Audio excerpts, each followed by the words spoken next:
after I was teaching for Farboards actually at a second ancillary studio for about a year, and I just wasn't getting to lessons with Farboards, and I was missing. I was enjoying teaching, but I wanted to learn more too. So I asked him, like, who should I study with? Who's good? And he said, well, he named 2 or 3 guys. Then he said, well, Paulie's the best. Because he was sort of a phenomenon at the time. Paulie Zink is what I'm talking about. Yeah. He's a Kung Fu master. So I spent 11 years studying with Paulie Zink, a style called Taijin Pikwar. And that was just in a garage in Burbank, really kind of old school. Yeah. And I did that for about 11 years. Jiu-jitsu after that. And also Aikido. I journeymaned my way around a lot of different things. Sure. Okay. Paulie's sort of a legend. I mean, Fairboy's still around, and he's Absolutely. still doing a lot of things. Like 30 years now. Yeah, no, he's had a big effect. And Paulie,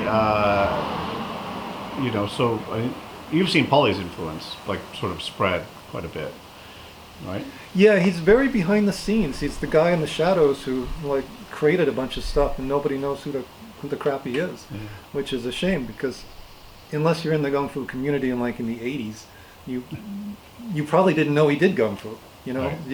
And he was a phenomenon at the time. He was just amazing. Yeah, when he won Long Beach and did all that stuff. That level of flexibility, we'd never seen that before, that kind of energy and agility.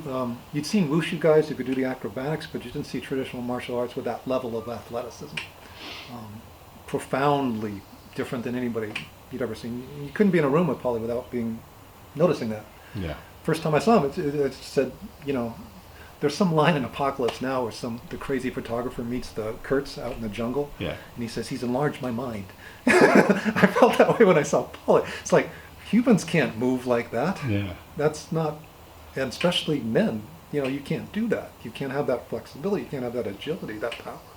But he did. He had all those things in spades. And people just looked at him, basically he was magical. Yeah, I remember. I had the same experience. I mean, he came over to your place and all he did was walk in and lay down on the floor to chat, and I couldn't take my eyes off him because he just didn't look like anyone else. You watch him sit, squat, like stand, a cat, walk. like an animal, it's like totally, something. Totally different. Changes the way you move, that stuff. Yeah. So you want a little piece of that from him, Yeah. And when I think about him, I always think I've never seen anybody as comfortable in their own body. Like that guy was just absolutely fine, like a leopard or something. Could just lay down and you didn't know a body could do that. Yeah. It just wasn't in your consciousness that people can move and be that way and behave that way. It's just wasn't in your consciousness. Yeah. You don't think of gymnasts in the same way, even though they might have a commensurate level of flexibility or strength or something, but they move in such an artificial way. Right. Anybody doing a backflip or a routine on the rings or the bars or something, it's very contrived looking. It's almost mechanical, and the weird sort of posturing that they do in between the stuff and the very stiff militaristic look it just doesn't look natural. So you see somebody like Paulie I'd have him over for dinner and stuff, and like I noticed my friends would be staring at him, and it never kind of went away. You were always pretty fascinated just by him physically. Yeah. Even though your friends, you're talking, you're chatting, you're eating, you're watching him move his fork to his mouth, and it's enlarging your mind a little bit, it's expanding your possibilities.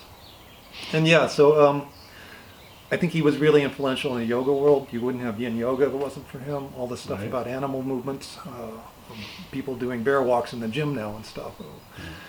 We just call that Kung Fu. Moving around like animals is like the original Chinese exercise. That was Qigong. That's what you did. You imitated nature by acting like a beast. Yeah. I think there's a lot of emphasis now on, there's sort of, fitness has really expanded a lot, I think. But I think this, mobility, the concept of mobility is really interesting in that. And not understood in the slightest yet. Yeah, I mean, they've studied everything else. They've done like 2 studies on, and they're wrong. Even though like the premise of these studies are completely wrong. They never talk to like dancers.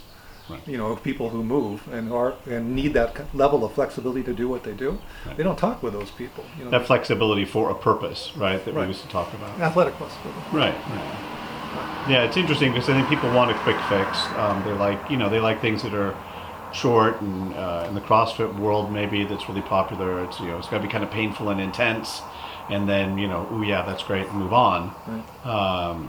I feel like yoga world and the mobility world are still very separate, and strangely so, right? I mean, the idea of flexibility or mobility for fitness, I think it's almost like it's a third thing. Like there's fitness, and then there's yoga, and then there's mobility. But And I think it's actually gone the wrong way. Like, I think the fitness industry has really influenced the yoga right.